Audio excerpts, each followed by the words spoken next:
BRUCAST is back, baby.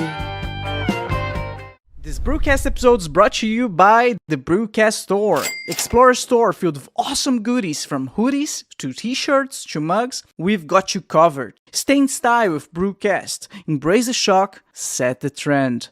Visit now brew-cast.com/store. Link below.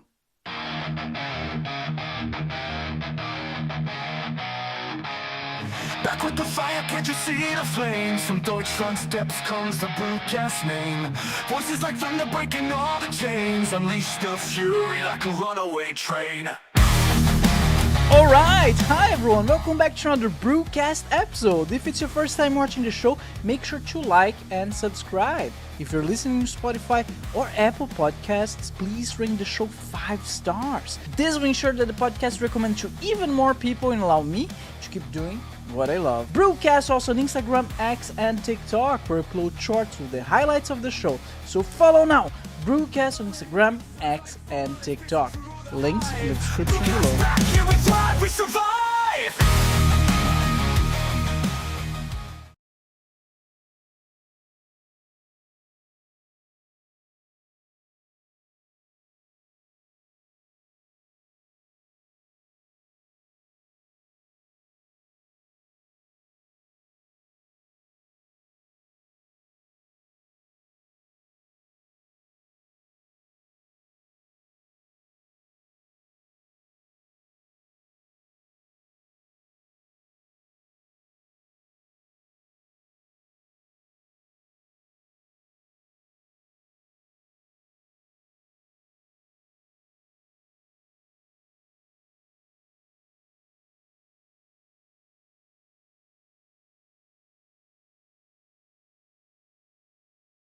Oh my god, I was muted this whole time. So awkward. I'm sorry, everyone. So, I was talking about our giveaway. Make sure to comment, like, and subscribe. You guys gonna win something out of BRUCAST Store. That's about it. So, let's not waste more time. I was muted this whole time. Without further ado, let's welcome our guest. His name is Pete A. Turner. How are you doing, my friend? Doing great. I've made that same mistake so many times myself. It's like everything's ready. I've checked. Oh no! Oh man! It's all right though. This is what we do. We do it. We roll through the punches, and you just keep going. You keep going. That's what we do. We keep going. I feel so embarrassed, but you understand me. We have a podcaster in the house. Tell us about it, Pete. Yeah, I run the Break It Down show. I run several other shows for clients as well, but my show is called the Break It Down show, and I'm so fortunate. It's an incredible adventure. I get to make money making podcasts. Are you kidding me? It's so crazy.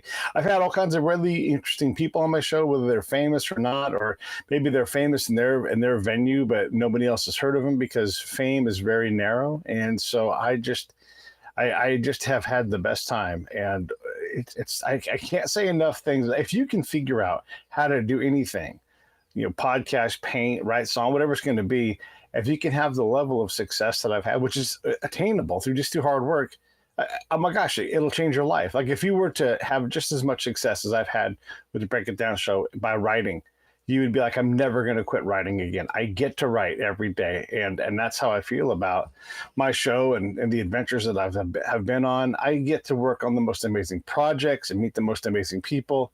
It's great. So if you guys are into it, just go to Pete A. Turner on YouTube. You can find it there. That's probably the easiest place. It's called The Break It Down Show. And thanks for asking about it, Bruno. I mean, it's neat to see what other people are building. I always appreciate being on someone else's air because I know what it means to roll through the mistakes that we make internally, but also just all the processes to get these things published. And by the way, to all of you all listening, thank you. Your time is valuable to me. I want to make sure you guys know that I understand that. I see you guys, and I know what it means to sit down and listen to a couple of people talk. I'm going to do my best to be as interesting as I can for the next hour or so. Wow. There we go. Yes, it's hard, especially at the beginning, right? When you have no idea what you're doing.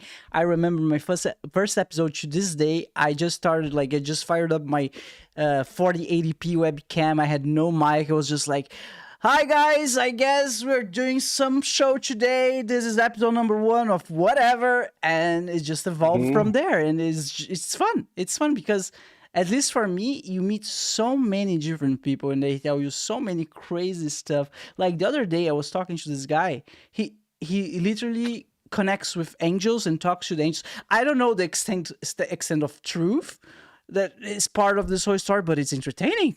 I have a blast. Yeah, yeah, yeah. And what's true to them doesn't have to be true to you. If you want to tell someone who believes deeply in God and God proves it by acting in their lives, you could never unprove that to them. Exactly. They're always going to believe it, and so it's folly, and it's a little bit of arrogance as well as folly to try to convince or think that somebody else doesn't believe and feel and experience what they experience. So yeah, I mean you're right. We get to experience things all the time with other people, whether they're famous or not. It doesn't really matter. And then that next level is like you turned the mics on and you kept coming back. Like that's the hardest thing. If you keep coming back, it will keep getting better. You will keep finding more things to talk about, more people. You'll get better at the practice. Like anything, it has to be work at some level. It's just how much pleasure do you get in doing the work? And I'll tell you right now, I love working on my show. I'm always tinkering with it. But what I figured out that a lot of people haven't yet, and it takes a while to figure out, is where does the work need to be? And so where do I focus my work? Do I focus it on social media presence? A little bit, but I try to avoid that because I find that not very pleasurable and not very productive. And so that's one of the things that all of us figure out, like, how do I limit the things that I don't need to do? How do I discover the things that I need to do? And then how do I pay attention to the things that I need to do versus the things that seem appealing but are not actually all that valuable? Mhm. For those who do not know, I am not sure if you mentioned you're over 10 years on air, right? Yeah. Mm, Yeah, and it's crazy to say yeah. that, but it's true. Yeah. So Jeez. I 10 need to, years. it's 10 years, man. It's a lot. I need to ask you Yeah. because, like, in perspective, I'm a Brewcast is about 3 years old, I would say. So in perspective, I need to ask you, like, what was the biggest learning that you had? Maybe it's a learning moment for me now as well. Well, there's been so many of them. I mean, that's sort of the point of my whole thing of the practice is the practice. It's the practice. And I learn things all the time that define how I think about life, how I think about the show, and No. maybe I pick it up here, maybe it gets reinforced by somebody else. But I suppose the biggest thing I've learned is that great ideas are common. Everybody can have a great idea. What do you do about it? Can you repeat what you did about it? Can you go out and find another new idea and do the same thing? And can you constantly harvest those plentiful great ideas into something that goes somewhere? Right now I'm working on a project. It'll be an offshoot of the Break It Down show, and it's meant to be accomplishable and small. But we're talking to very famous women, and we're going to do a show, and that might turn into a documentary. All that is in the future, but I know how to build that path, right? And so I learned about that by doing my podcast and just understanding, what it takes to do these things. And I know a lot of people that are documentarians and filmmakers. I know people that represent famous people who are agents, all this stuff because of my show. And so I'm taking the house money from my show and I'm turning it into more investment into creations and seeing if something can grow from that, because my other show is so bountiful. Why wouldn't I reinvest it? So all that stuff comes from moments in the show that I've learned from talking to people doing a variety of things. Hell yeah, man, that's exciting. Do your show has a specific point? The reason I'm asking is because I participated in one. Oh man, the name escape. I'm blanking. I'm sorry. I'm sorry, Mike. Yeah. But the guy who I went to the show with, it was Mike. That was his name, and it was all about death. All his guests, like, he would have a variety of guests, but he would always ask, "What do you think it happens after we die?" That was like the common thread in his Yeah. show. I don't. So it was something new for me, right? I never participated in a show with a common thread like that, and Sure. I must ask, is that something that it's common among podcast shows? Would you say? Do you have one, for example? I don't. I have certain questions I might ask, but I may not ask it for months. So I have certain things that I do. If I get someone who's very, very successful at Mm, something, mm. I like to ask. And I mean, like, they have a wonderful home, they have all the money in the world, they still do it because they love it, right? And I like to ask them, when did you realize I get to do this for a living? Like, this actually works and I can make money. And they all have a moment when they're like, yeah, you know what? It was in 1985, whatever. And then they're like, and after that, I was like, I had done the big work of, can this go? Right. And Of I love what? that I'm question. sorry. The big work of what it takes to have a career as an author, for Okay, example. okay, Like, okay. I'm an author. So it's one thing to make money, like, yeah, I got a couple of checks. Is this going to last? It's the other thing to say, no, actually, I'm always going to be able to do this. I know how to make money doing this. I'm going to continue to get paid. And now you can write from a different level of confidence because you're not wondering if you're going to survive. And it's just a powerful question to figure out when the person sorted that out, because they all know when it happened. And that's the cool thing, is to hear what that looks like. And is it 10 years in? Is it a particular agent that they got? Something changed in their world and they went, oh, I figured this out. I'm still going to figure it out. I'm still going to grow, of course, right? This is what they all say as well. But I know now that I'm going to be able to have a living doing this. And those same kind of guests too, I love to ask them, especially if they're a little less notable, but just as successful, like authors. I'll say to them, what do you say you do when you go to a party? And they're like, that's so funny because, yeah, I'm an author. And my friends had to say, you should say you're an author. And so a lot of them struggle with what they are going to say that they are, even though they're writing for name brand books or their books sell enough that they get to live comfortably. It's crazy but I don't ask those questions all the time, but those are common questions I ask. The other one I ask a lot is what advice would you give yourself? Right. It's a common question. Second half of the question is would that younger version of you listen to you? That's a good one. Yeah. Yeah, because it adds an element, because a lot of us will say, I don't know that I'd listen to me. So you can imagine, like, your future you is like, hey, listen, keep writing, you're going to make it. And then, the young version of you is like, you know what, screw you. I'm going to do what I want to do, But that's sort of the condition of life. And that's why it's such a sweet question, because we all have these moments where we're like, I could have done it better. I could have done it faster. But I was incapable of doing those things then because I was young and I didn't know what better and faster was, right? But as you get older and more experienced, you hopefully learn some elegance and some efficiency in your work. Yeah, for sure. What is this phrase again? Like, the beauty is in the journey. It's not in the the destination. Yeah, you know what I mean? Yeah, and it's frustrating. I actually had that on my show the other day. I had this. I've started doing Brazilian jiu-jitsu, just trying to take care of my body as I get older. And I was talking to this guy who focuses on middle-aged guys getting into jiu-jitsu. And I'm frustrated when the person who I'm studying from says, it's the journey, kind of thing. And I'm like, I understand that, but I'm also trying to manage a broken old body, a life that's crowded and all these other things. And then they just keep saying it's the journey. And so, yeah, I'm looking for a mindset and some guidance. And a lot of times they just want you to go on the journey, which is a good answer. But can you find something else to give? And that's what I was asking. This guy's name is Rick Ellis. I was asking Rick that, and he's like, yeah, I mean, they're all right. Like, the journey has the answers in it, but there are ways to help you understand where the guideposts are and the left and right limits so that you can kind of stay in the sweet spot more often. He's like, there's absolutely things to be said, but, most of the work has got to be done by the person doing the work. And that's just a good rule for life. Of course. Yeah, it sounds a good one. Pete, I want to also touch on the spy subject because you're also a spy. Sure. But before we get into that, I want to, because we're still talking about the podcast, I want to know why did you start your podcast? Why? Well, when I came back from combat, I wanted to relay some of these stories, because when you're doing spy stuff, it's hard for people to understand. And at the time, and probably still a little bit, but not as much as before, at the time, no one really talked about this stuff. And as I've looked around in the marketplace of stories, there are more of us now that do it. But it's a fascinating job, and what we don't realize about it are the things that no one ever talks about.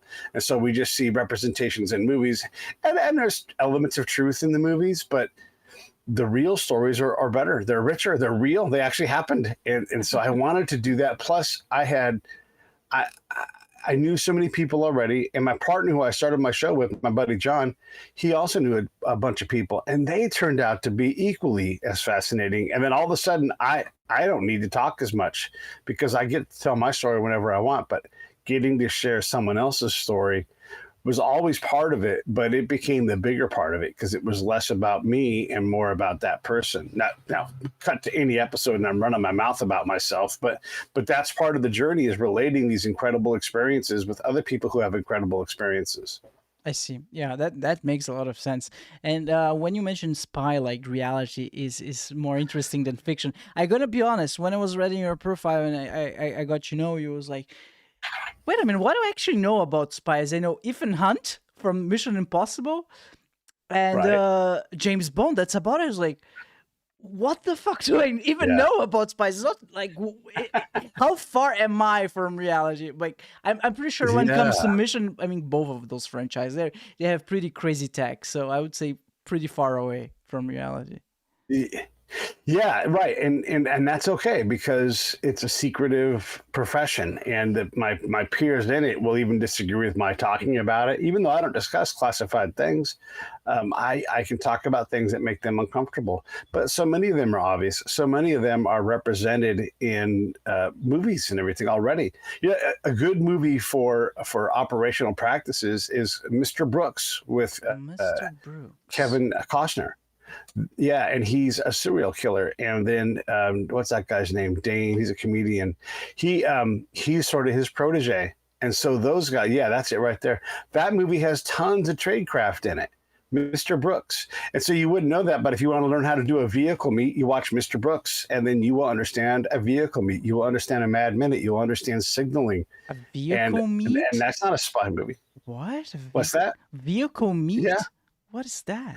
Yeah, so let's say you're going to have a source meet, right?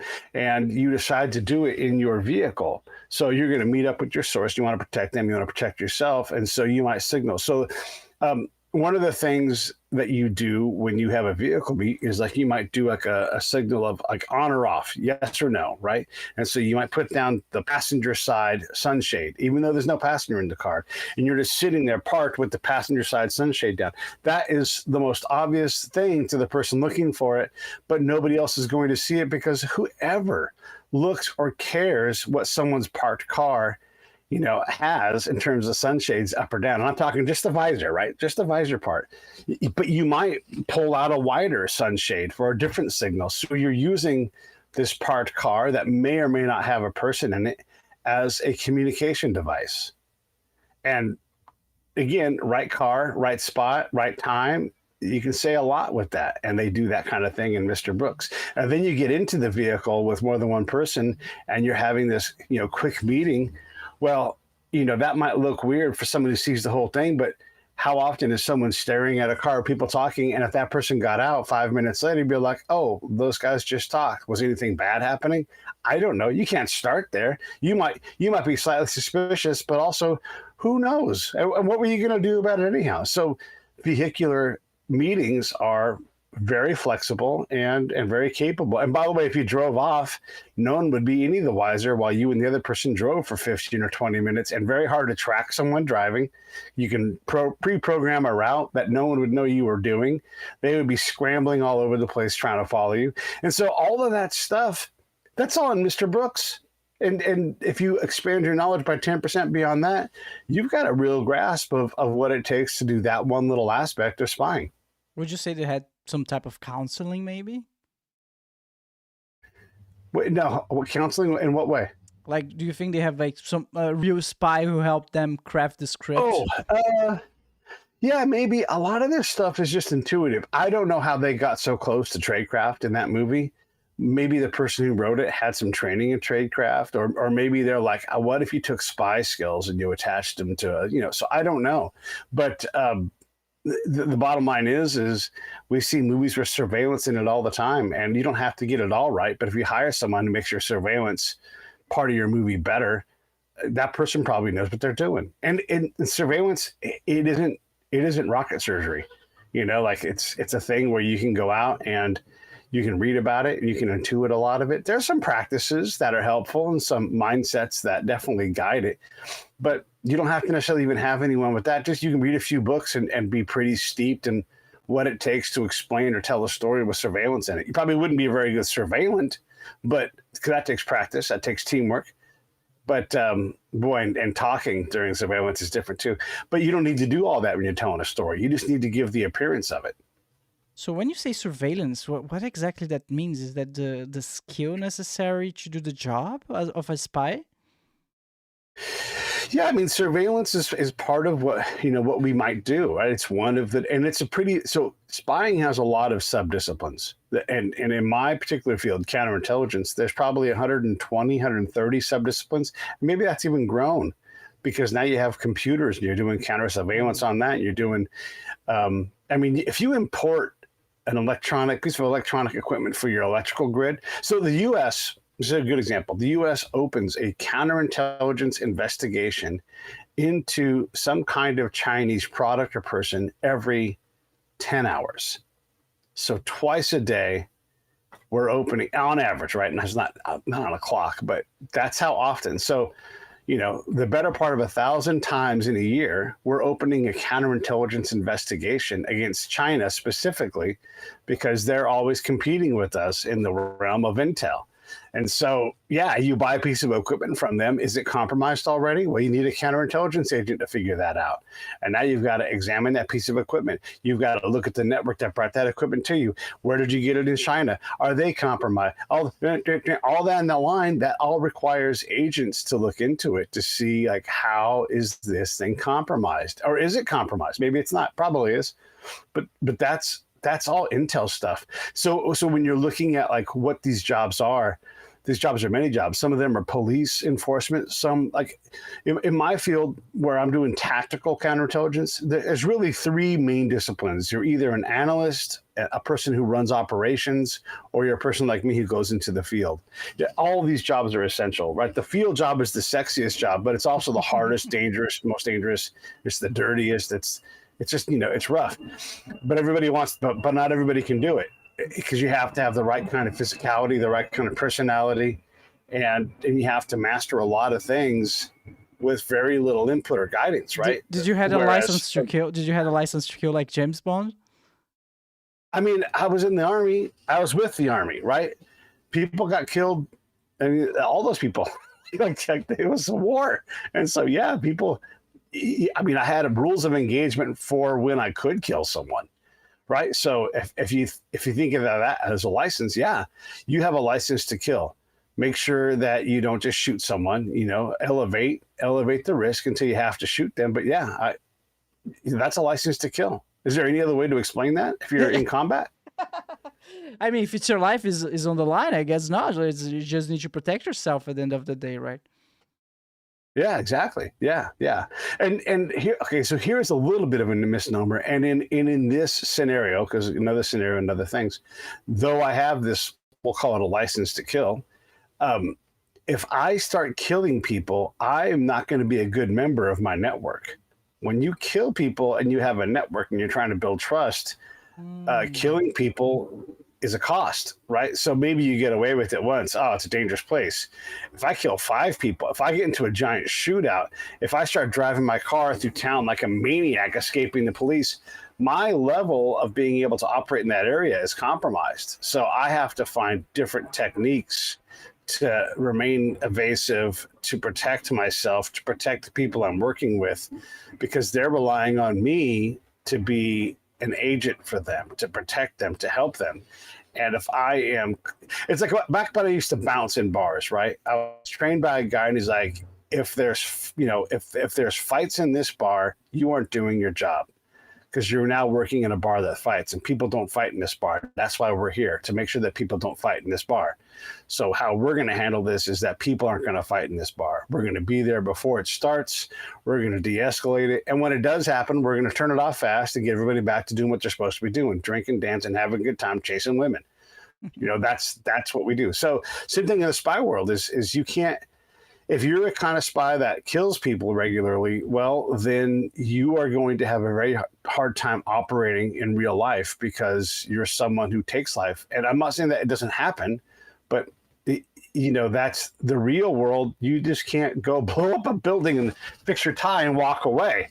That's not how the real world works. You're going to have consequences, and nobody above you in the chain is going to take the ass chewing that comes with you blowing up a city block. You thought a good idea was to blow this city block up. Why didn't you just leave? And it's like, oh yeah, I probably should have just left, right? So the movies are different in that regard. They're sensational. There's, cataclysm and all these kind of things. The way I do it, the actual job, I would never want that. I want to be, hey, there's Pete over there. That's a good dude. I see him over there having coffee with, oh, that's Bob he's talking to. And I want that to be the most normal thing in the world. I don't want to be invisible. I want to be known. And I want to look like the normalest guy ever. And wherever they talk about me, they're talking about the same version of me, because I don't want them to go, wait, he didn't tell me that. He told me the opposite. He said that. I don't want that. I want everybody to know who they're meeting, why they're meeting me, what kind of guy I am. And wherever I go, they meet the same person. The impression that I'm getting is that a real life spy is much more about getting information and being sociable and being known, rather than saving the world against evil organizations who are trying to explode everything. Yeah, and there's a lot of that, and obviously there's a lot of scenarios where that won't be the case, and my style won't be the style, right? But that is what I did, and even to go further, I want to find the warlords. I want to find the corrupt politicians, and I want to make them my friends. And I want them to adore me, and I want to adore them, because it has to be genuine. And I want to learn all about what their life is like so that I can help predict what might happen next. I have 4 functions that I'm trying to do, right? I'm trying to help my commander win more and lose less. I'm trying to help the enemy lose more and win less. And if I can put that all into the same operation where I accomplish each one of those tasks, then that's a really powerful element that I've done. And so if that means that I'm going to go cozy up with the warlord and I'm going to ignore a lot of illegality because I need to relate to this guy, I'm going to ignore a lot of illegality so that I can get to him and I can help him, win more, lose less, and not in a way that allows him to beat us, but in a way that allows him to say, hey, I'm so glad I met you. You've been a real advantage to me. I'm willing to do this and this that are beneficial to you and your people. And so if I can broker that relationship where I can push down danger, push down instability, then that to me, the juice is worth the squeeze. And that's where my license to kill is different, because now I'm making decisions in that moment that would not sit well with my commander. Whoever the general is in the area, if he saw me working, he might be like, you're not allowed to do that. But I'd say, am I? Because I just did it. And in this region now, I'm a little more important, you're a little more safe, and that guy's a little less worried about blowing us up. And if I can continue to improve that relationship, is that not the goal? And then he'd be like, God, dang it. And those guys all know that, by the way. They all understand, but very few people can communicate it, and we don't know each other. So when a general comes around, I'm probably not going to even be there because I'm not doing my job, and I can't have a general walking around because the general is like a giant magnet, and he draws all this attention. And so when they're there, they suck all the air out of the room. And now I can still work in that environment, but it kind of ties me up. I'd rather be outside of that building or 2 blocks away or whatever, and doing the things that I normally do, because that's more important than me sitting next to somebody who has a lot of rank. I don't need proximity to the rank to help me do my job. I probably need more distance from it. I see. Well, man, this is all very interesting, but the explosions are missing. Hollywood misses the explosions. It's not sexy enough. I was thinking about Pablo Escobar, right? Because from what I remember, from what I saw, the TV shows that I saw from Pablo Escobar, right? He was always very, very likable. He was very like a politician, right? Everyone loved him. But then there was the explosions, and boom, there you go, we have Hollywood. But that's not real life spy work. Man, that's so interesting. So I need to ask you, Yeah. Pete, how Go ahead. come you're allowed to tell us all of that? Isn't that supposed to be like top secret information, like your techniques and real life Well, spy stuff? Yeah.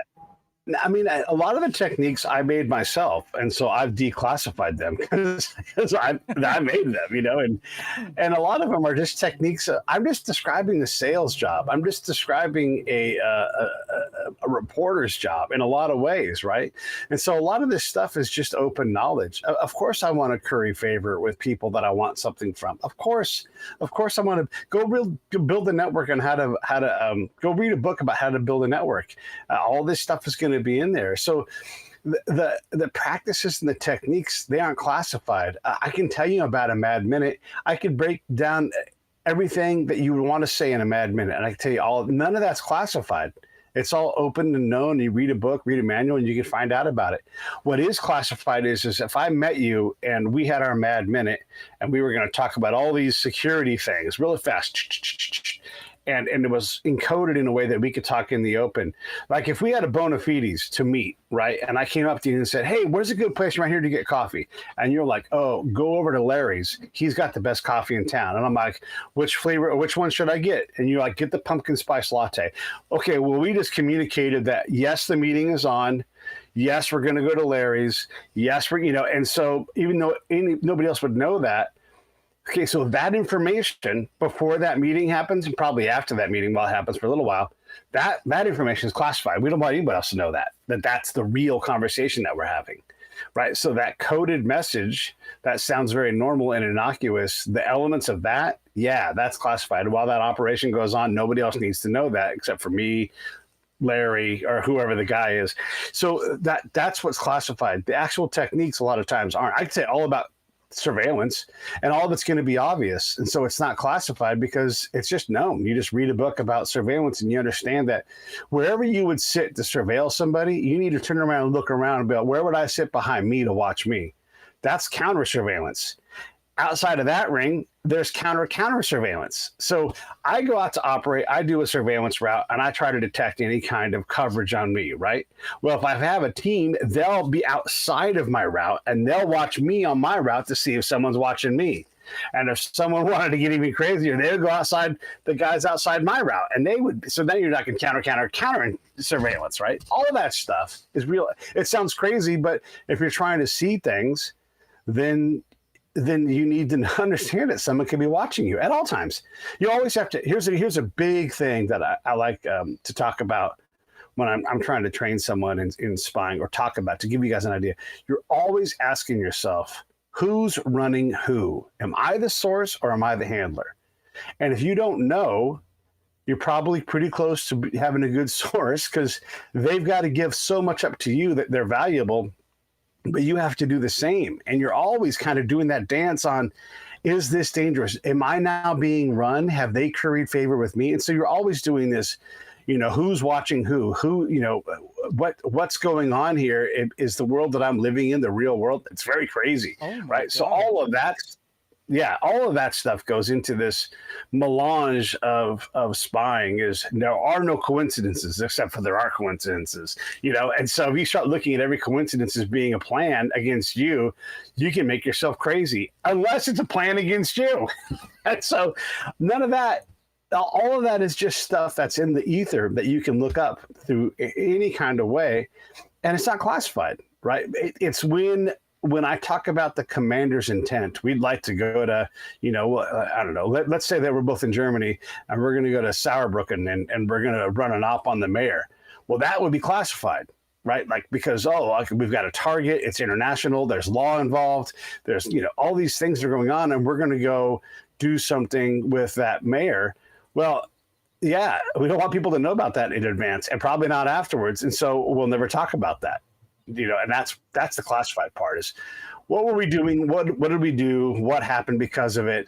What's next? All that kind of stuff is classified, but it has to be very specific. What's in that Mad Minute has to be specific. That was classified. But if you use the same basic Mad Minute in 100 different places, with the exact same format talking about coffee with somebody, well, then, the fact that you use coffee shops as your primary meet place on the first or second meet, that's not classified. You're going to say, oh, yeah, I used to love using coffee shops, and it's really easy to communicate in the open, if it's dangerous or not to go meet at a coffee shop. Like that's not classified. But when and how and all that is. Oh my God, Pete, it's such an insane world. I had no idea. I feel like I'm getting paranoid just hearing all those. Good. Yeah. Well, am I really talking to you in the clear, or am I running an op on you? Oh my gosh. Oh my God. Pete, I have so many more questions, but we're going to leave that for after the sponsor. We're going to be right back, everyone.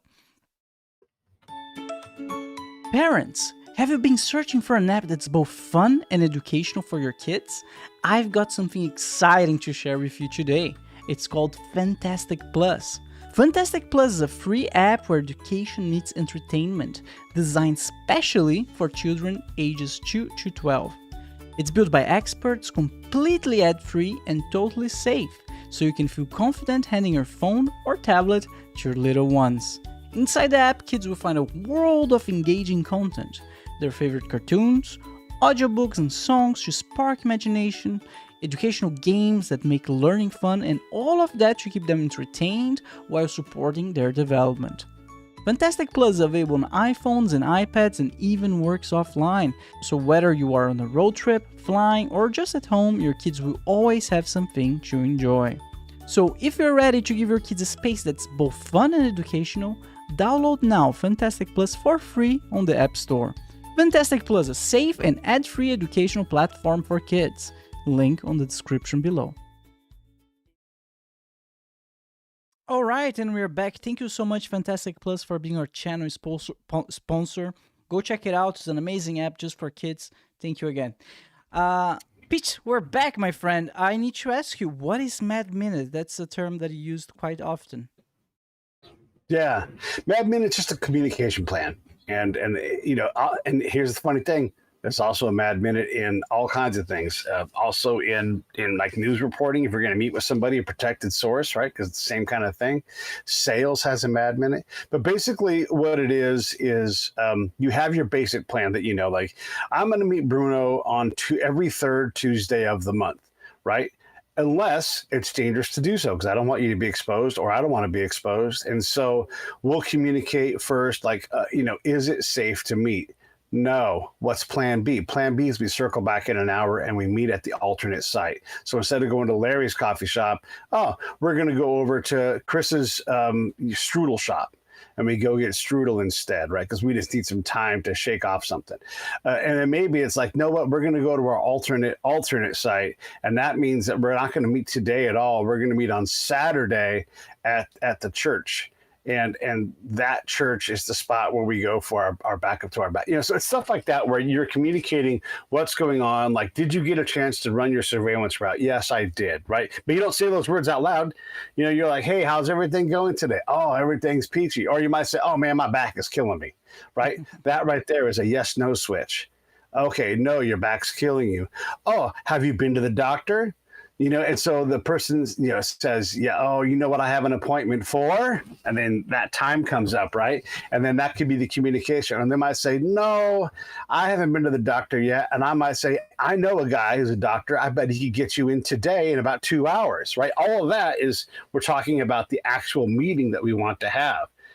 And maybe we actually go and set it up at a doctor's office so that when you go there and I'm there, it's like totally normal, right? You see how that works? And so that's how you build a Mad Minute in. So you're communicating on, is it all clear? Are we good to meet? Do we need to change anything? If so, where are we going? What are we doing? And we have a background of knowledge between the two of us, so we don't have to say the exact thing that we're doing at that time. So that's what the basics of a Mad Minute. It's just a communication plan to be able to maintain our relationship, but at a distance, so that we can take care of it. And maybe what we do is we get off that and go send emails. And here's a clever here's a clever way to communicate with somebody. You can take an email account, right? Let's say we make a Gmail account, and it's BRUCAST, at gmail.com, right? And in the BRUCAST Gmail account, right, I'll set up a draft message. And that draft message will sit there in drafts, and it's just me. And I write a line, and that's it. And then you have the same access to the same email account, right? And so you go into the draft one, and you see my line, you read it, and you respond, right? Yeah. And so you can have this conversation that, is it compromisable? Yeah, maybe, but it's one line at a time, and you would have to always be monitoring it. And by the way, we can change password whenever we want. Okay, but Mad Minute is.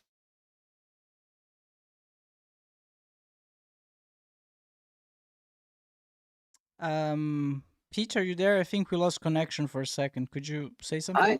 I am here. I am here. Yes. Yes, you're Can you back. hear me? I'm sorry. Yes. Yeah. Um, I saw on TikTok, like there nowadays there are couples who are cheating by using the iCloud feature on their phones. They just open the notes, and the other partner, like the other person, is also cheating. They also have the same iCloud account, and they just go into notes, in the share note, Sure. and they do exactly that. I was like, my God, how sneaky are they? That's ridiculous. I So know, they're right? using spycraft stuff. Yes. Oh yeah. Yes. Yeah. I suppose being someone who's unfaithful to their spouse or loved one.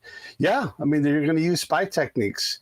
You're going to go meet at a hotel, and you don't want to talk about it in the open because your wife's right there. And so you talk in code right in front of your wife, right? Or your husband or whatever it is. Yeah. I mean, all of that, that's all tradecraft, all of that stuff. When it comes to spy work, we've been talking a lot about those meetings. Like, who are those people that you had to meet so much? Who's the target?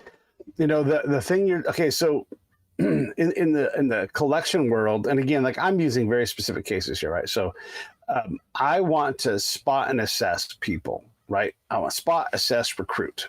And so I'm looking for folks that have knowledge for what I want, or they have access to a government entity that I want to crack into if I want to extract files or whatever it is. And so, like, let's say that I wanted to compromise the United States Congress, right? Well, I would go meet a staffer and start to work my way in. And I'm not in a rush because this is a long-term operation. If I crack into Congress in the U.S. and I can start, we call it exploitation. If I can start exploiting these contacts, well, then I'm going to be hugely valuable to my government, to my team, to my boss, right? So I'm going to just slowly and insidiously weave myself into that organization. People are going to get promoted. They're going to change jobs. They're going to work in another part of the system. I'm going to continue to meet people. And all of a sudden, I've got this double life where I'm this connected person in and around Congress, even though I'm not in it. I'm a foreign agent, right? But I also am doing something every day to help my country improve its condition. And that's what I'm trying to do. And that's the dance, right? So how do you do that in plain sight in front of people? And all of that goes into this crazy world of who's running who. And then, by the way, you're always worried, have I been discovered? Does someone know what I'm secretly doing? And so you're always covering your tracks. Oh my gosh, I'm covering my tracks. People are going to see me cover my tracks. Maybe I shouldn't cover my tracks because people see me cover my tracks. They'll know that I have tracks. Maybe I should just go back to acting normal and just assume that nobody. And so you have this whole crazy paranoid loop where you're trying to decide what to do next. And you're still insidiously building this network the entire time. And boy, let me tell you, it's, the people that you try to meet are the people that you need to meet, and you don't know who they are. And usually, this is Pete's experience, you get introduced to them if you're doing the right thing. Keep in mind, I'm not trying to harm these people.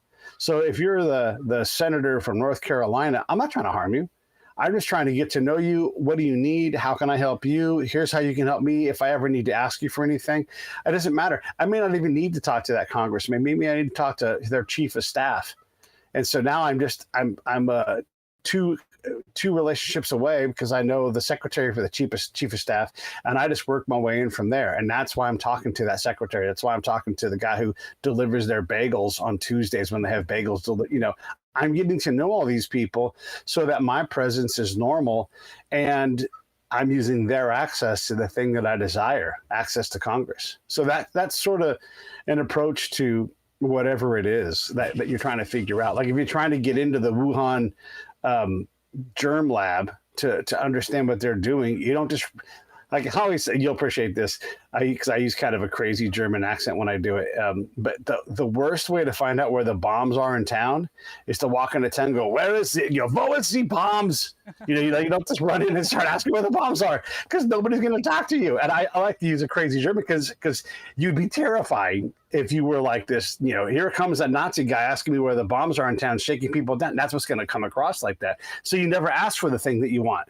But someone down the line is going to be like, hey, there's bombs here in town. Do you want to know about that? And by me, bombs? Gosh, no, you know what, though? That guy does. And now I can pass something off to the right authority, right? And not increase or challenge my condition. So I've done my job. I found the bombs without asking for them. I passed it off to someone who can deal with it, and I can still just be Pete, the guy who helps people, the guy who networks, the guy who knows the guy that brings the bagels into town.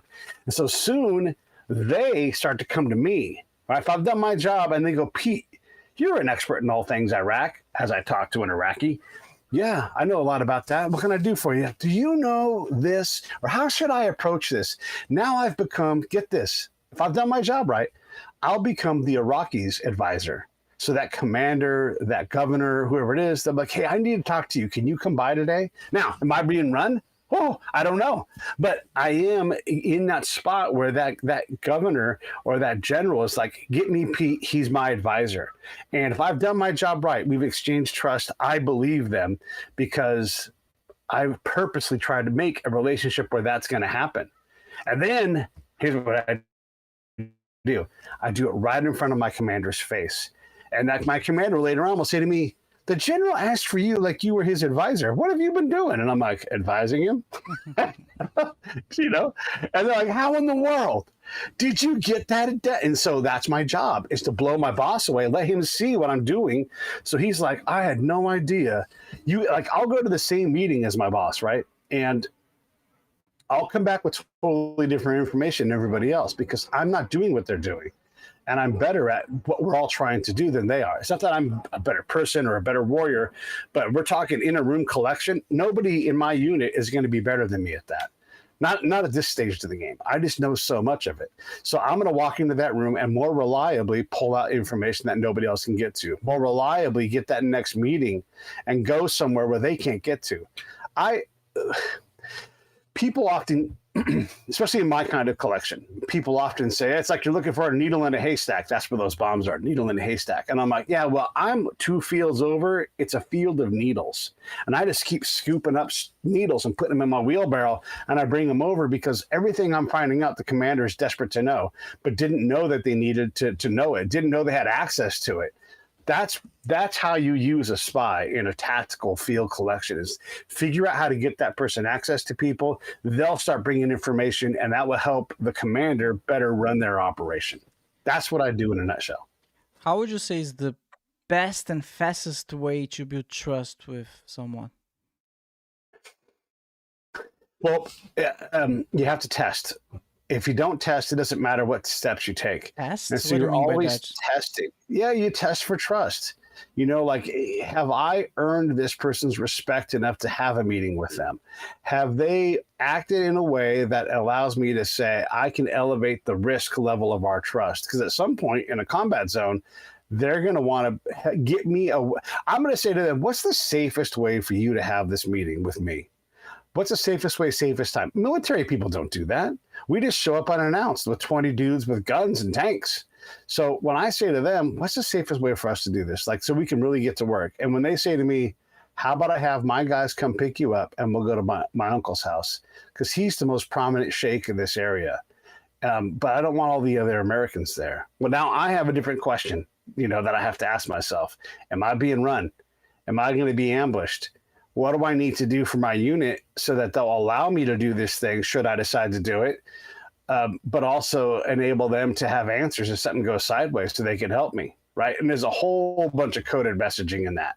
So that relationship that I build on purpose to get to this very, very dangerous place is the design, because you don't get to meet the people that don't want to be met by people like me unless you expose yourself to danger. That's just a fact of the thing. But if I've built trust and it's my life on the line, it's their life on the line. And so I expect, like, we have to have trust. I'm not just going to race over this. So it's not about how fast, it's the quality of the trust that you have. You can't just say build rapport and then build trust. No, like you have to actually test for it. When do you know that you have rapport? I don't determine that. They do. How do they act when they trust me? And I have to be able to relate to them so that we're both relatable to each other. And so if I do that, I would say that takes me reliably in a combat zone 3 to 6 months. And I'm not moving an inch before I think I have trust. The Army is impatient. They want me to do it in 2 days. It's like, doesn't work like that. You can't force, this is Voas to bombs, right? You can't just run in and do these things and say, all right, I have pulled out my trust building exercise paper. I have asked you your name. I have asked you about your wife. I have asked you about your kids. I have, and now that means, therefore, I have trust. No, it doesn't work like that. It doesn't work like that. I know some dudes who go to Tinder dates like that. It doesn't work. Yeah. Look, let's use that like a Tinder date, right? Like I'm not. All right, this is kind of not always true. I'm not trying to have sex with you on the first night. Maybe I am, right? But well, you're honest. But if I'm really being, well, listen, when I'm meeting that girl in the bar, right? Like, wow, that chick looks amazing. I'm gonna go say hi to her, right? I'm not in a rush. Here's even better. I was going to deploy with this team, and I got a chance to get to know them before we went on deploy, and we were still in America, and so we were all going to go out, and I'm like, I'm going to get one of you guys laid who is interested. And they're like, oh, all right. Because you got to understand, they don't know me. I've got to build trust with this. Let's say they're Green Berets. I got to build trust with this Green Beret team, right? Because I'm going to be there augmenting and doing what they want. And they need to know that I know what I'm doing. And they're like, all right, get Ricky laid, and I'm like, all right, I'll get Ricky laid. Oh, I'll at least try.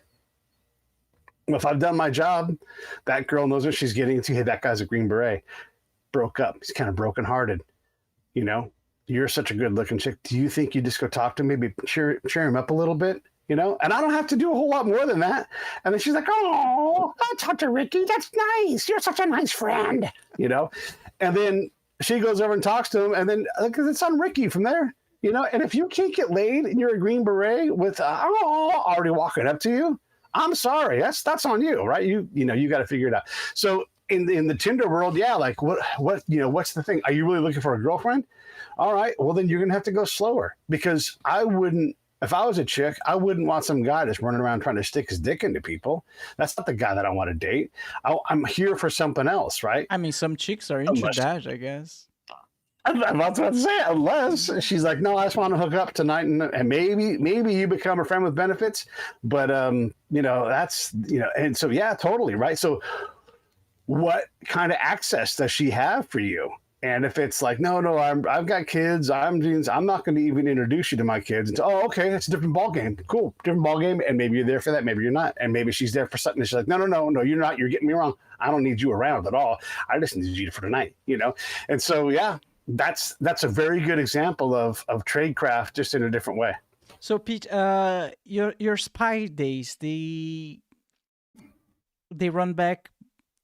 They're like, you used to be a spy during the Afghan and Iraq wars, right? So we've been talking a lot about bombs and how to get information about those bombs. Would you say that nowadays most spies are looking into the Ukrainian war then? They're always spies. But I guess my question is, are spies always trying to get intel about wars? That's their main thing? I don't know. I don't think that that's true. I think spies are trying to look into anything. Like right now, if a company was a private company that had nothing to do with war was smart, they would hire someone like me to figure out their own thing. Like internally, is what we're doing working? A spy can do that. They can, and I'm not looking for bad things. I'm looking for functional things in this case. Like if you're if your company is trying to, make car parts, right? And everything's going good. You're making car parts, but every single person below the boss is angry at everybody else. It's this seething company your company's not healthy. You have to have someone who knows how to go out and talk to these guys and figure out what's the root of this thing. Why are they so angry? Are they underpaid? Are they overworked? Are they all getting divorced because they're overworked? What is it, right? And so that's the kind of stuff that we might get into. Sure, you're trying to get into China and other countries to see what's going on. Sure, you're trying to evaluate relationships at the democratic level and meet people. There's all kinds of things. Really, it's what do you want to know, or what do you think you want to know? Okay, I'll go into that area and I'll bring back things that you don't know. And then you tell me if you like what I'm giving you, because it could be that the thing you didn't know you needed to know is what I've got. And the thing that you wanted to know is just something, because most of the time when they write these questions, right, like what they think they want to know, they're all around the same table and they're not anywhere near the problem. And so they don't know. And so there's a thing in collection where they give you these questions, like where are the bombs? Who are the bad people? When are they going to attack? Right? These are all obvious questions. And so they'll come up to me all breathless, like, okay, we figured out what we want to know. We want to know, where are the bombs? Who makes them? When are they going to? But yeah, I knew that before you came up to me. Sorry, like I don't need that. So you want me to go find out and keep you guys safe? Got it. I'm going to work on these things, and I'm not going to have the same questions and answers every single time. Sort of like a podcast. I'm not going to ask the same questions every time. I'm going to ask about the things that seem to be relevant to what I'm looking for, and there's plenty of things for me to learn. So when we're looking at threat and the questions that we're going to ask, those questions are really unknown by the people who want to know the information. And so it's not just the unknown unknowns, it's that they can't even know what to know because they're so distant from their problem that they don't have any idea why they can't solve the problem. And so they only use the techniques and tools that they have, bombs, patrols, these kind of things, when maybe they need to patrol less and have a smaller footprint in that area. Maybe they need to patrol more to show dominance, and then put in the smaller footprint people within that big, whatever it is, but they don't know how to deploy their unit in a way that allows them to be successful unless they have a dude who's like me who can go out and say, hey, these governors seem to be willing to do work. Let's get out of their way and let them do it. I'll continue to monitor, help me out, and give me a couple other guys, and we'll see if they're willing to run their government. And if they are, hey, that's a win for us because their government is now doing things that we want them to do. Afghanistan, this is a great example for them. So all of that goes into the milieu of what you're trying to do when you're trying to extract information out of a problem and you're trying to give your client, your boss, your unit, the information that they need rather than the information that they want. And sometimes you got to give them what they want because that makes them happy. But what they need are these needles from the field of needles as opposed to one needle, because they'll obsess about that one needle. Oh my God, we found old mortars and we're going to go up and down the river every day now for the whole year because we found mortars there one time. And you're like, dude, those mortars are 50 years old. Are they dangerous? Sure. But do you think maybe that you're being run? How come you find them every third Tuesday, whatever it is, and you find 4 of them? Not 104 of them. And look, I'm not saying you don't want to find weapons caches, but are you finding a weapons cache, or is a weapons cache being placed there to distract you? Well, let me tell you something. You don't know. And so just assuming that the weapons cache, like you've done this miraculous thing and you're defeating a network, you're also spending all your resources in an obvious place far from everywhere else. Let me go look to your left and right and see if there's something else going on. And guess what, man? There's always something going on. And so that's where the field of needles is not where your attention is focused, but off to your left and right where you don't even know to know. Oh my God. Man, what a world. That's super interesting. When it comes to the agencies who deploy spies, are they mostly from CIA or only from CIA? Oh gosh, we have all kinds of intel organizations. And this is not a big secret. Like our Department of Energy has counterintelligence people. I'm just talking counterintelligence. I'm talking. Okay. Yeah. Well, here's why. Because there's a threat, right? So we import a lot of equipment from China for our electrical grid, right? There's people that want to proliferate nuclear bombs. That falls under energy. So you're looking at all these different threats and you're trying to ameliorate them. Because if you don't, someone has to do that. So that's not the CIA's job. It's a very specific job. It requires very specific expertise. And so the CIA is glad to let someone else handle that. There's agents in all kinds of spaces. The FBI has counterintelligence agents, right? They're working on they're working on primarily, and this not as easy as I want this to be, but they're working on the internal threat that's being brought in from outside in this case, right? So like, let's say that there's a bunch of Pakistan spies trying to infiltrate this college and extract pre-classified state-of-the-art PhD research. And there's people being run at Princeton. We'll say this is all made up by me right now. There's no, I'm not talking about anything specific. Well, that FBI agent's going to go out and try to collaborate and make a network in and around Princeton so they can understand what the nature of these professors is. And if one of them is compromised or fully working against the U.S., well, gosh, the FBI wants to know that. Well, I'm an Army counterintelligence agent. That's not my purview. I'm not legally allowed to collect on Americans. Not like that. I mean, maybe there's some circumstances, but that's not what we're talking about here. So even if I found that, look, I think there's a Princeton professor who's compromised. FBI, counterintelligence people are going to get a hold of me. Like, what do you know? How do you know it? What's your evidence? Okay, great. Thanks. We got it from here. Never talk to that dude again. And so they'll take over. So FBI, CIA, Department of Energy, on and on. They all have it. Yeah. I mean, obviously the Air Force has spies. Obviously the Navy has spies. Obviously the Space Force has spies. We have them everywhere. DEA, our drug enforcement people. Do you think they got spies? Hell yeah. They got all kinds of spies. They're just serving the DEA purposes, basically. They're helping. Yeah, that mission. Exactly. Their mission. Yeah. Oh wow, man! Which, by the way, creates a thing, and you'll appreciate this. So it's called, and this is not a common term. So when I explain this, give me a second to explain it.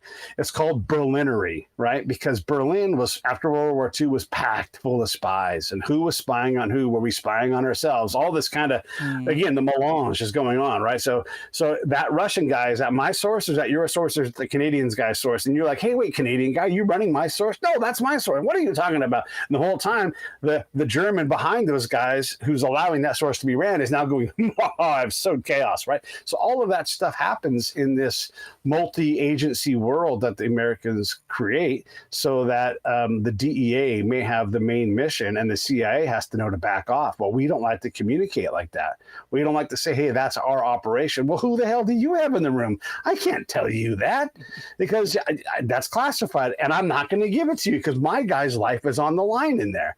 But what if your guy's my guy? How could that be possible? And all of a sudden, you have these problems that of rivalry. Now, we're pretty good at sorting that stuff out, but that's that Berlinery that starts to happen when too many assets are being worked at the same time in the same area. And so you have to find a way to neatly untangle yourselves without getting everybody in that room killed. Mm-hmm. Wow. Man, I lived in Berlin for 3 years. I never heard this term. but I mean, it's not a common term anymore. Pete, you speak with so much passion about your spy time. Do you miss being a spy at all? Yeah, I mean, I miss elements of it, but also you reach like the conclusion of certain parts of your life, right? So It's very exciting. It's fun to talk about. I love thinking about it, and it's neat, right? I'm so happy that I got that experience, but that's, that time is over now for me. And I'm glad for it because it's very rough. The way I had to collect, the things I got to do were very rough on the body, the mind, the soul, And so at some point I was missing too much life. It was one of the reasons why I stopped doing it. I could have kept working in that world, but Bruno, I didn't want to live in a world where everything was a threat all the time, and then like someone's like, oh, you're being tricked. I'm like, oh my God, am I being tricked again? Okay. All right. How about I just don't participate anymore? I want to go enjoy life. And it turns out life is pretty enjoyable and not everything, there is such thing as coincidences. I have them happen all the time. And there is no design there, right? And that's just the threat world trying to look, and they have to have that posture. But I don't subscribe to that. And I didn't when I was in. I would use my regular name. I'm Pete. I live in California. You can look me up. And here's the other thing. This will surprise you, but I even wear shirts that say spy on them, right? If someone's like, oh, are you a spy? No, and I would say, no, yes. you're pushing it, man. Yes. Why would I'm you not do pushing that? it. Let me tell you why. I would say, yes, I'm here to find things out. And if I ever ask you a question you don't want to answer, don't answer it. I'm not trying to harm anybody. I'm trying to help. And if you ever see me acting differently, tell me. But you're never going to see that because I'm not here to harm anybody. And then we go, no, okay. It's like it wasn't that big of a deal, right? Because I was never acting like someone who was trying to manipulate them. I was never acting in a way that, look, okay, all this is contrary to common thought, right? Because we don't know about spies. And not every spy works the way I work. So I would extend trust to everybody because it's my job to get to know people that no one else can know. And so when the intel shop would have this young person come up, Pete, we've got message traffic. They know who you are. And it said, by the way, first off, that person called me Pete instead of Mr. Turner, right? So already there's an affinity there, right? Pete, they want to kill you. It says, find and kill Pete. And they look at me like, oh no, what are you going to do? And I'm like, yes. That's awesome. I matter. I'm on the playing field. It's like I'm on the pitch and I'm playing soccer. And now I'm going to get past the ball because now I matter, right? My job's supposed to be dangerous. If my job isn't dangerous, I don't know enough people. That's not true for everybody in the intel world, but for me in my world, that was true. I needed to be known. And then I'm going to go find the nastiest guys I can find, and I'm going to get to know those guys, and I'm going to care about them, right? And so when they ask me, are you a spy? I'm like, yes, I'm a spy, of course. How do you think I got to meet you? I want to help you. I'm desperate to keep you alive. What do we got to do? How can we work together on something? And then they're like, you know what? I need help with. And it would be the most mundane things, the simplest things. So if I can do that, all right, let's do it. What do you want in return? Nothing. I don't want a thing in return. I just want to make sure that you know that I'm here for you. And if I need something, I'll let you know, but I don't need anything. I'm from the Army. And so I would weave myself into their lives in a way that they liked having me around. And when they talk to their friends, they'd be like, I met the best dude. He's an American. Yeah, matter of fact, let's all have dinner and invite him over. And then I would go to their houses for dinner. And they'd be like, this guy's awesome, because we'd have a great time. They'd ask me about California. I would tell them everything. So no matter where they went, they meant the same version of me because it was me. And that level of trust on my part, I have to extend that so I can meet them and not meet them as an adversary, but meet them as an advocate. And if I can do that, now I can find the levers to pull on, and the levers aren't heavy. These are light levers. And you're like, you know what? You do so much for me. You help me understand this. You introduce me to your commander. Imagine so like when you're in the intel shop, you might have a silhouette of a person. Like it's a male silhouette. This is, Bob Stevens, right? And we want to meet Bob Stevens. We don't know who he is. He's very dangerous. And so we don't even have a picture of him. Well, I'll just get you a picture of him. I'll go meet him. I'll turn him into my friend. Who cares, right? And so that's what I would do. And all them like, what do you mean you met Bob Stevens? I'm like, yeah, I met Bob Stevens. Actually, not that bad of a guy. And they would say, what are you talking about? He's a horrible man. And they would tell me why he was a horrible man. I'm like, well, but also he cares for these 2,500 people. His phone never stops ringing. People are always talking to him and updating him on what's going on in his villages. He knows more about all of these villages than all of y'all combined. And so you might think he's a bad guy, but here's what he's dealing with, and here's where he needs help. And if we can help him, he wants to help us. Do you want to meet this guy, or do you want to blow him up? And they're like, well, we don't know now. Well, how valuable was I to Bob right then, right? He was on a list to get killed, and now they're like, maybe we want to meet this guy. But they're mad about it. But they don't know enough to know enough. This is all back to that thing. Like they're all looking for a needle in a haystack. I just fed them Bob, and I'll bring Bob onto the camp. And here's what I do when I bring Bob on the camp. Check this out. So Bob will want to come on the camp. He's a very important person. He's a family elder, right? I'll say to Bob, why don't you just come onto the camp and let me feed you for a change? And then Bob will be like, oh, am I allowed to do that? I'm like, yeah, you're my guest. You're my VIP. We call it a VIP. We call it a very important person. And you are a very important person. We know that, and we're going to treat you like that. And they'll be like, what? Are you sure? Are you serious? Yes. They're not going to search me? No, they're not going to search you. You're just going to walk on as my guest. I swear to God, they sit up straight and they're like, okay, I get to come to your camp. And so on the back end, I go to the Americans. And I'm not a fool. I get this all set up. But I do give the people in the chain a chance to be superstars. And so I'll go to that sergeant that runs that guard point. I'm like, I'm going to bring on this Afghan elder, and it's up to you. You don't have to do this. I'll get the commander to tell you to do it. But if you want to be a leader here, I'll work with you, and I'll do all of the work. But you tell me how you want me to handle it. Are you going to give me the call to say yes, and then I'll keep going up, and we'll get it done? Or do you want me to have someone tell you to do it?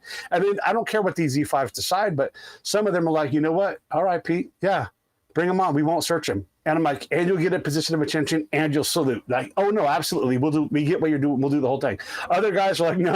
You're going to have the commander tell me to do that. And so I'd go to the commander. Here's what I'm doing. Here's what I'm setting up. I want the commander to know I'm doing this. I want him to understand the risk of bringing this person on, because there is risk, right? But they can mitigate that risk, right? So yes, those guys are going to salute. Yes, I love it that Sergeant Jackson said he would take care of it. I love his initiative. Now I've done something good for Sergeant Jackson. And when that guy comes on, what time are you going to bring him on? Off hours. We're going to go to the dining facility, and we'll be there at 3:30 before dinner and after lunch. And then we'll be in there. I'm like, all right, I'll come by. Exactly what I want. Now the commander's just kind of traipse along. He's like, hey, Pete, what are you doing in here? Who's this you're talking to? Oh, this is Sheikh Christopher. Sheikh Christopher, meet my commander. And then that guy will be like, holy shit, I just met the boss. And the other boss is going, holy shit, I just met Bob. And so all of this goes into what I do. And look at all the people I've helped out. I helped out Sergeant Jackson at the gate. I gave him a chance to shine in front of his commander if he wanted it. I brought this person on. And let me tell you something. When you bring an Afghan onto an American camp, and I say this here, like I tell my interpreter, when I say feast your eyes, I want you to say your version of feast your eyes. But I want you to take a look at everything. I want you to see all this stuff. I want you to feel the air conditioning. I'm going to put ice cream in that person's hand, because ice cream is impossible to get in a war zone. And I'm going to blow them away. I mean, look, think about like in Germany, if I took someone to a Chris Kringle Mart, right, in December with some Glühwein, they're going to have a great time, right? There's no way to avoid that. So that's what I'm trying to do with this person, is blow their mind inside the American camp, giving them access they've never had. I don't care if they see the chow hall. I don't care if they see all of our, what are they going to do about that? Nothing. So what's going to happen is they're going to have their mind blown. They're going to take a bunch of muffins home to their kids. Their kids are going to be like, where'd you get muffins? And they're going to love it. And the next time I get a hold of that guy, he's going to be like, Pete, what do you need? How can I help you? I do love the alien topic, right? I believe in extraterrestrials, and I watched this podcast called Weaponized. In there, so the show is presented by two people. It's Jeremy Corbell and George Knapp. George Knapp has been covering the UFO topic all his life, basically, many, many years. Yeah. And one thing he always says is, in this field, you need to have connections. Otherwise, people will not tell you things. And the way you have connections is by being trustworthy. And the way you are trustworthy, the way people trust you is by being trustworthy. That's it. That's it. Like if you wanna be trustworthy. Period. Yeah. And I get a lot of that from you. Yeah. And then when it doesn't work the first time, keep going, because you don't get to determine when they trust you. You can only act trustworthy and do trustworthy things. And at some point, they'll be like, I'm just gonna have to trust this guy. Yeah. Because I have to do the same to them. I have a trust bank. I have a credit of trust that I have to extend, because I'm in their world. I have to extend something to them. They've got to account for my presence, right? So I have to give them a lot of allowance. And so I was working with trying to understand the Ministry of Education, right? And so we would go to the Ministry of Education's office, and I would say, what I don't want to do is cause you trouble. How do we meet so that your profile is not increased and made worse by us? And then he said, don't come to my office with a platoon full of guys. Let me come to your camp. And I'm like, okay, if you come to our camp, we're going to act like you belong there and that you're a VIP every time you come in. So you'll know that we are trusting you. And he's like, you don't have to do that. And I'm like, we're going to do it. And so we did. Every time he came on, it was like, bam, that's the Minister of Education. Holy shit, I can't believe he's here. Right? And when we acted like he was important, guess what? He felt important. And we didn't have to do it. He's right. But we were going to do it because I wanted him to understand that we respected him. And we, as Americans, need to respect those guys more, because it is his job to improve education. And if the Minister of Education for, I don't know, the state of Bremen or wherever it's going to be, right? If what's it called? I used to live in Germany, trying to remember my states.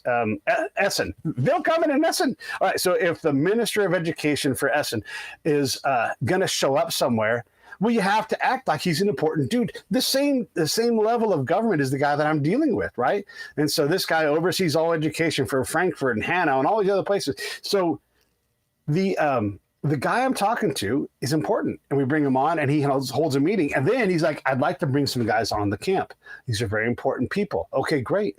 do we need to treat them with like the same kind of VIP thing or no? You tell me. And they're like, no. Let's treat these guys important. And so this is all done gently, delicately over time. Now, this is not 2 meetings, right? This is months of work to get to this point where we can do this. But we were able to work faster in the end than in the beginning. So we bring the Minister of Education on, and he brings a couple of family elders. And most importantly, they bring a holy man. And so it's this holy man, these 2 family elders, and the Minister of Education. And he's talking to me and my partner. And he's like, look, here's what we want to do with education. We're desperate for your help. Here's where we need your help. Here's where we don't need your help. And so we write all this stuff down and we give it to the Americans.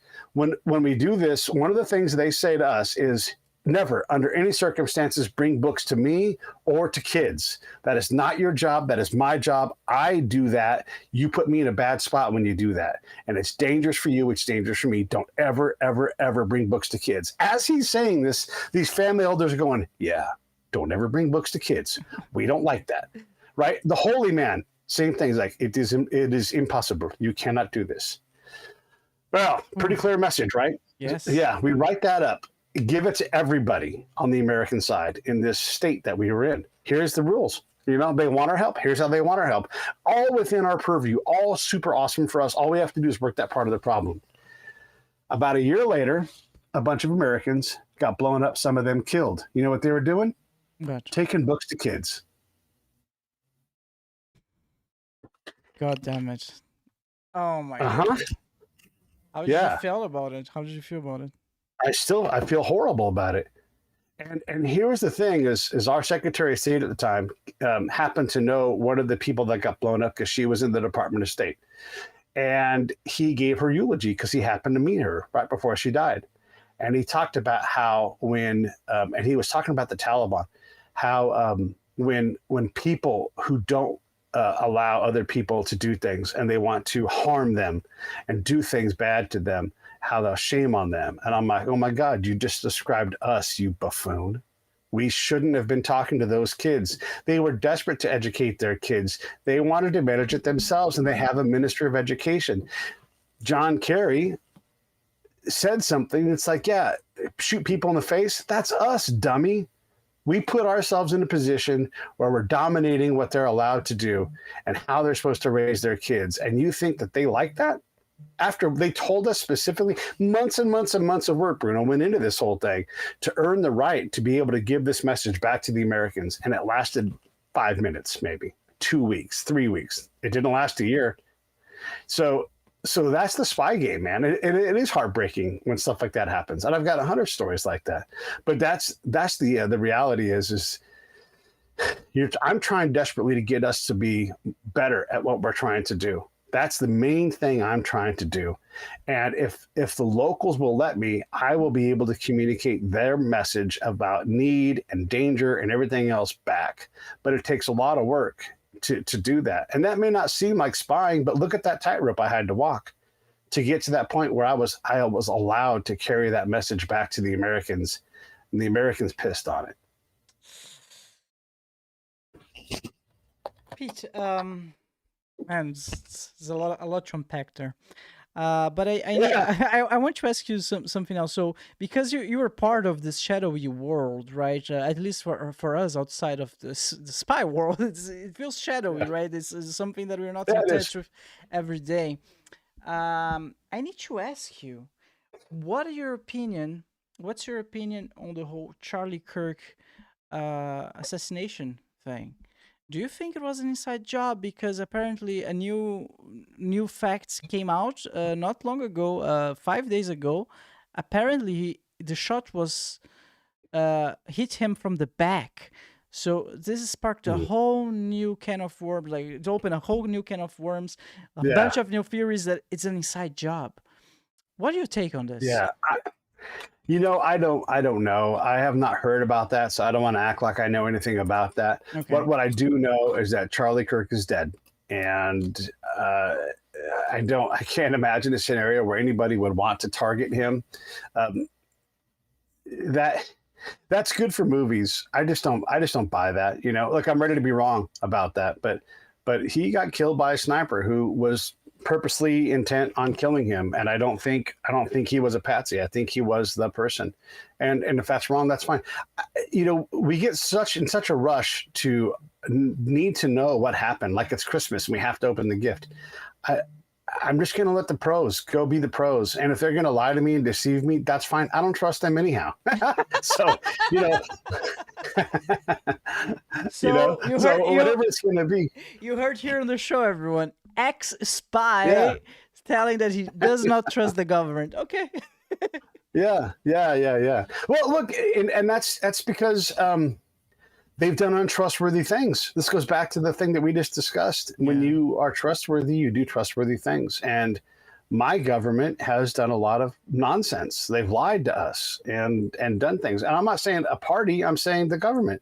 And so look, there's a lot of great people in the government. There's a lot of people that work their heart out and do a great job. And thank goodness they do that work because someone has to do it and they choose to. I'm appreciative of all of that. But when the government voice is lying to me, and I don't think they're lying in the Charlie Kirk case, but I think anybody is foolish to trust someone with that much power. I'm critical of any person who's in power. They can take it. They want that job. They want to do it. And I appreciate them wanting to do it because it is hard. But there are a lot of things to manage, and I don't think anybody is perfect at managing those things. And so I'm critical of them. And you, like my governor of my state is probably trying to be president. I live in California, Gavin Newsom. I don't think he's done a great job here in California, but also I don't know that you can do a great job. It's a hard place to govern. There's a lot of things going on, and he's got to manage things that I don't know about. So I give him the benefit of the doubt, but I also expect him to lie to me because he seems to lie. So there you go. I mean, what do you do? I don't want that job. He does. He's got to keep himself alive and in power. That means he's going to probably lie, right? I mean, that's what people in power have to do. They have to compromise what they say. I'm not a guy that has to do that because of the life I live.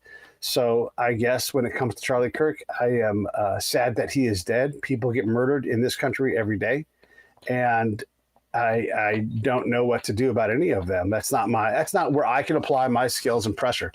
I can improve my life. I can try to help the condition of my people around me. And if the government is going to lie to me about killing Charlie Kirk, it doesn't really matter to me ultimately. It makes me feel sad, but I'm going to focus on my own things. And I'm going to try to make my life more insulated from things like that. So that I'm not focused on threat. And I'm living a life that's happy and rich with experiences. Maybe a little bit more money would be nice too. I mean, we can all use more money. Always, but money is less of my efforts. So, I don't care who the president is. I don't care who my senator is because those people don't look. I'm going to be a cynic here, but they don't care about me. They don't know me. They wouldn't take my phone call, and I don't care to bug them with my problems because my problems are what are they going to do for me? So I try to focus as much as I can on my own things. Does that mean I don't have opinions? Does that mean I don't slip up and screw? Of course, I make all kinds of mistakes, but I don't have a hard opinion about Charlie Kirk because I just that's not my bailiwick anymore. I don't know. So no, I don't think there's a big conspiracy, but cut to there being a big conspiracy, and I'd be like, well, there you go. We've lied before, we're going to lie again. So don't color me. I won't be surprised to find out that there was a conspiracy, but I'm not going to participate in the conversation about what might have happened with who did what, because I don't find that to be valuable for me in my life. All right. Peter, I think we lost connection. Are you there? I can hear you, but I think you 1 second, guys. Oh, you're back. Yeah. Can you say something? I'm back. Oh, just the whole thing of I don't worry about the things that I do my best to not worry about things that I can't control and that aren't important in my life. Tragedies happen every day. My family will certainly get their turn again on the wheel of tragedy. But when it comes to Charlie Kirk or that lady on the subway that got killed, I can feel bad about it, but someone else just got killed while we were talking on this show. It's like it just happens all the time, and so I can't care about things that I can't really do anything about, and that's just the truth. So I just focus on my stuff as much as I can to try to make my little part of the world a better place. And if I do that, then Well, that's what I can. That's what I have the most control over, and even then, I don't have all the control I'd like, right? But that's how I try to run my life. Well, that's a healthy take, Pete. All right, Pete. Thank you so much, man. What a pleasure. What an interesting guest. I could keep going. So, could you remind us again the name of your podcast and where they can find you? It is the Break It Down Show. It's on YouTube. You can type in Pete A. Turner or you on Break It Down Show on YouTube, and you'll find me. I'm on X. If you want to get a hold of me, I'm glad to answer questions or do whatever it is. I'm easy to reach. So reach out if you have something for me. I make money doing podcasts, so if that's helpful to you. Also, I'm making some movies, so look out for that too when those things eventually come down the pipe. But that's my story, man. And Bruno, I appreciate you for having me on. It was absolutely a pleasure, man. Thank you so much. All right, everyone, don't forget to like, comment, and subscribe. Leave a comment. I want to know what you thought about today's episode. See you next time, everyone. Bye, Pete. It was a pleasure. Bye-bye, everybody. Thank you so much for hanging out with us today. If it's your first time watching the show, make sure to like and subscribe. If you're listening on Spotify or Apple Podcasts, please rank the show 5 stars. This will ensure that the podcast is recommended to even more people and allow me to keep doing what I love. Check out now the BRUCAST store, Explore store, filled with awesome goodies from hoodies to t-shirts to mugs. We've got you covered. Stay in style with BRUCAST. Embrace the shock, set the trend. Buy now at brew-cast.com/store. Again, that's brew-cast.com/store. Link on the description below. Be a BRUCAST model and get free stuff. We'd love to see how you and your loved ones enjoy BRUCAST. Snap a picture of yourself, your family, your friends, or even your pets wearing BRUCAST merch, or watching an episode of the show, and send it to us and become part of BRUCAST. We'll feature you and your pictures at the end of every episode, just like the ones you're seeing on the screen right now. You can upload your pictures at brew-cast.com/contact or tag us on social media. Alright everyone, it has been a pleasure. Thank you so much and see you next time. Bye bye.